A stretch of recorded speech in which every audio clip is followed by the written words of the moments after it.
Welcome to our monthly farmers call. My name is Severin Garrett. And this is James. We run greenhouse towers in the Elkin, North Carolina area. We try to set up a monthly farmers call to bring value to you all who are using the tower gardens in your farms. And this month, we are super excited to share with you what Ashley has been doing up at Full Circle Bloom Farm. So Ashley and her husband Andrew came to visit our farm. Gosh, has it been 3 years, Ashley? I think 2 years. Two. Two. Okay. So I saw that we shipped your first set of towers. You started out with 25 in November of 23. And in May of 24, she got another 40. So we're up to 65, right, Ashley? Yes, that's correct. Yeah.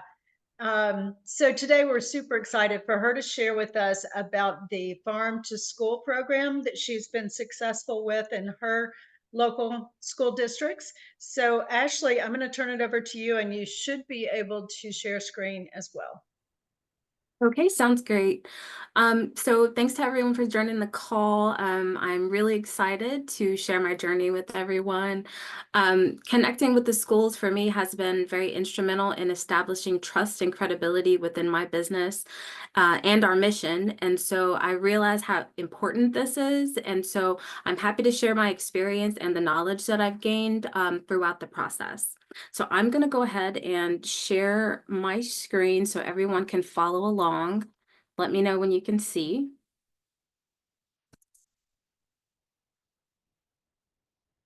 Can you see my screen okay?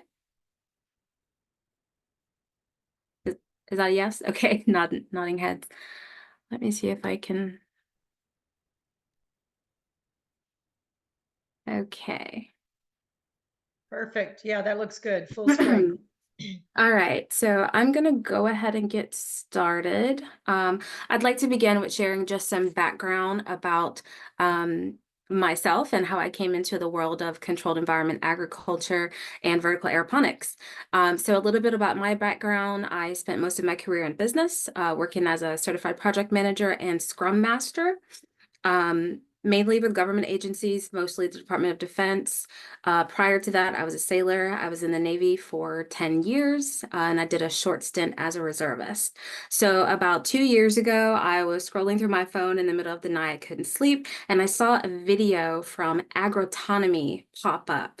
And so if you're not familiar, Agrotonomy is a global leader in vertical aeroponics solutions. And so getting into controlled environment agriculture had always been something I wanted to do. And so I felt like, this is the sign, this is my time. And so I started researching other businesses in the industry, hoping to learn from their experiences and maybe even get some help with the technology and see how I can start my own farm. And so that is how I met James and Severin and got to know Greenhouse Towers. And so they, like Severin said earlier, they were about 3 hours away. My husband and I drove out there, we toured their farm, and I was just blown away. And I knew that was something that I wanted to get into. So fast forward a year and a half later, I have my own vertical aeroponics farm. We have 65 tower gardens, as well as an NFT hydroponic system that has about 1,500 ports. I hired a local contractor to build our greenhouse, but my husband and I, we ran all of the electric, we ran the water lines, and we actually built our evaporative cooler ourselves. So right now we are currently working with local schools in 4 districts, including Chartwell's K through 12, which is a third-party company that provides meals to schools directly. And we also partner with a company called Seasonal Roots. They are the largest CSA supplier in Virginia. So it's been a great, incredible journey so far, lots of hard work, but I'm excited to see what the future holds. Okay, on to the fun stuff. So what is the USDA Farm to School program? So the program is an initiative led by the USDA that basically bridges the gap between our schools and local farms. So the goal is to connect the schools to local farmers or producers so that more food is locally sourced. And this results in less food miles and, of course, fresher food for the kids. So through grants, research, and hands-on support, it's all about getting more fresh food onto the kids' plates and strengthening local agricultural communities as well. So the goals of the program are all about healthier meals, agricultural education, and local economic boosting. So for healthy meals, we're talking about encouraging schools to source their food locally, which means fresher and more nutritious. For our agricultural education, it's about basically educating the next generation. That helps kids learn where their food is coming from. And how food is grown, obviously. So this presents a unique opportunity for us in the vertical aeroponics industry because it's an innovative technology, it's fairly easy to use, and to teach agricultural education from as well. So in our pitch to local schools, we inform them that the technology is available for use in the classroom as an integral teaching mechanism. And I'll get into this more a little bit later. And then for the local economic boost, when schools buy local, it's basically injecting money back into our communities. And so that directly supports local farmers and producers. The goals of the program are achieved through grants, research, and support and training. Grants help the schools and districts and even nonprofits kickstart their initiatives. Conducting research to discover like the best practices and measure, what impacts the program is having. And then support and training, they offer a number of resources and training to help schools and producers navigate the process. But I will say, this varies from state to state. Some states have a lot of resources and support for producers looking to participate in the program, and some do not. For me, there was not a lot of resources. I live in the state of Virginia, and I'm in a very rural area, and so resources were very limited, and I had to do a lot of the research and networking myself. I will provide some insight into how you can navigate that process if you run into that as well. Okay. This is just some resources on some of the, this is some citations and references on some of the resources that I'm going to talk about in the case that you want to look them up yourself. Okay, so there are two important resources that you will want to review and become familiar with before you reach out to the schools. And again, Severin's going to provide those after the call. So the first one, and I'm actually going to get out of this so I can walk through a couple things with you guys. So the first one is the USDA Farm to School Planning Kit. This is written from the perspective of the USDA to the school, encouraging them to participate in the program, and it provides guidance, information, and resources on how they can develop and execute a successful farm to school program within their school. And so this is important for us as producers because it provides insight in what the schools are looking for and and how they will look to us, how they will look to engage us as producers, as well as the standards or requirements they may have guided or recommended by the USDA. So think of this as relevant background material. This is an extensive document, and you will, everyone on the call, receive this after the meeting is over. Okay, the other resource is so this is page 106 to 109 of the Farm to School Producers Workbook, and this will be a resource for you guys as well.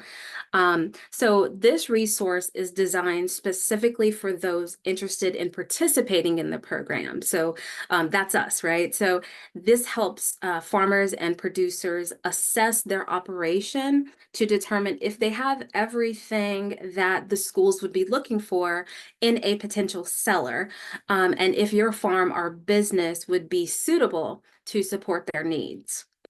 And so there's a lot of information in this workbook, and it's a great read to get you thinking in the right direction about supporting your local schools. So I've already navigated to this workbook. I'd like to direct your focus onto page 106 to 109. You may want to jot that down so that you can reference it at another time. So basically, the worksheet that you're looking at right now, it helps producers assess their market readiness to work with the schools. So the questions, I'll see if I can scroll down. The questions that you are going to see on the sheet, and I'll scroll so you guys can take a look.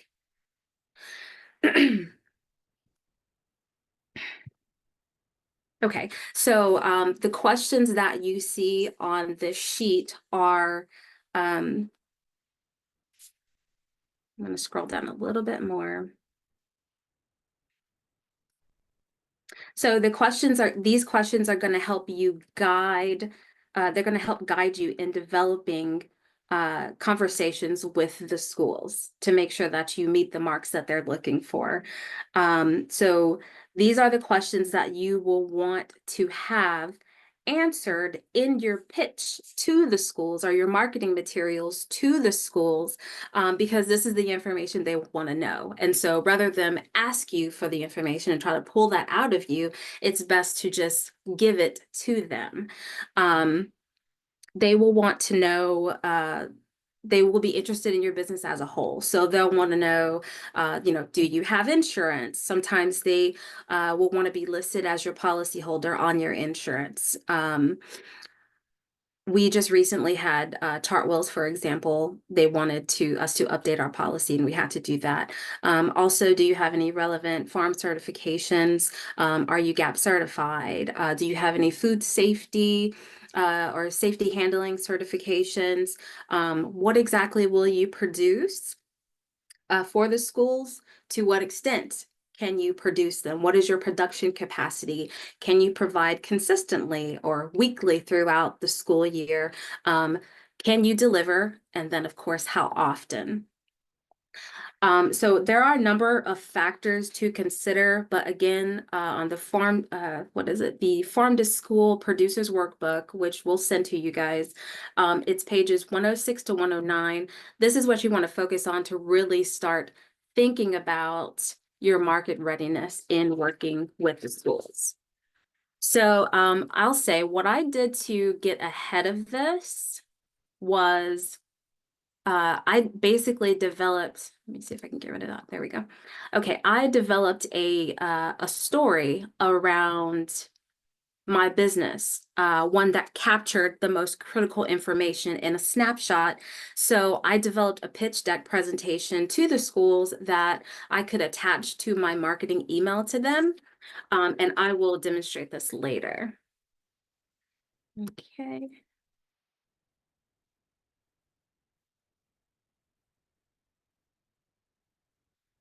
Okay. So connecting with your local schools.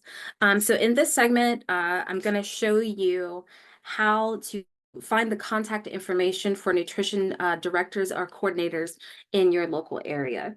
So aside from contacting them directly, which can be a little daunting if you're, an introvert like myself, finding their contact information was actually the most challenging part of the process because I didn't know where to look. So I'm going to show you guys how to find that information because that's literally the hardest part. So let me go ahead. I'm going to walk you through this. Let's see.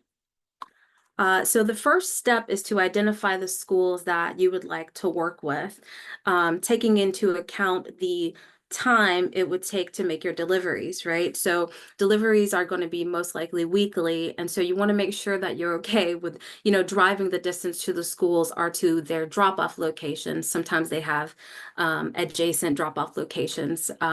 So you want to make sure you're comfortable with that on a weekly basis.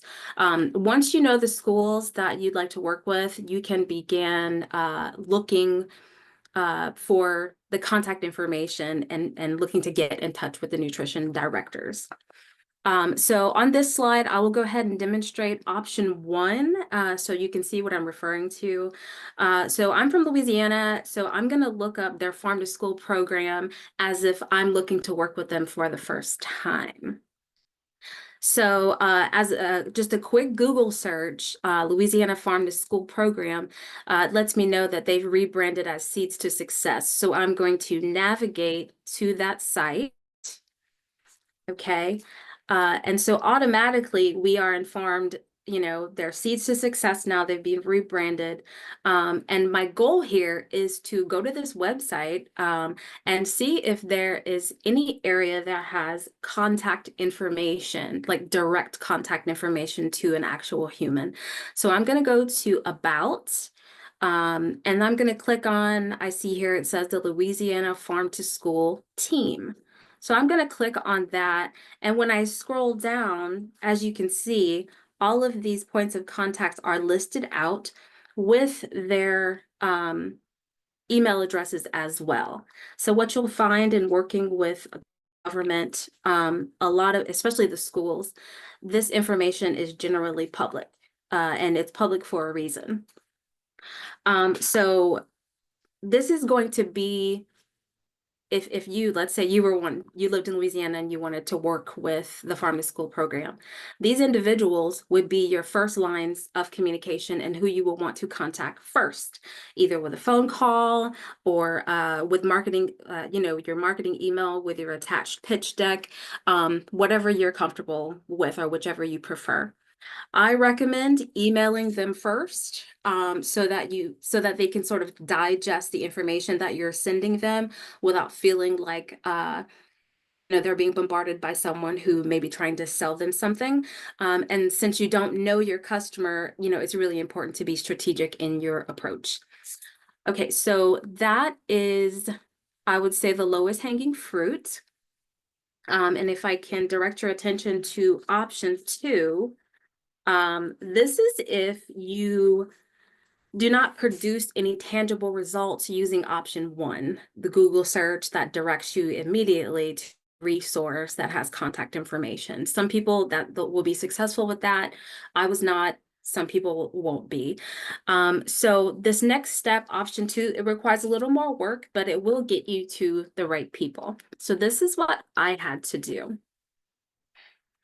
So for option two, you're actually going to go to the Department of Education website in your state. So you can you can do a quick Google search, type in DOE, South Carolina, or DOE, Michigan, and then it's going to bring you into the Department of Education website. Okay, what you're going to do next. So every, state website is going to be a little bit different. So bear with me, but generally there'll be a section for, let's say, programs and services. What you want to do is look for something about school and community nutrition, school nutrition, something like that. So I'm going to go ahead and click on that. So basically you're going to scour the site for something that looks like a directory or contact information. So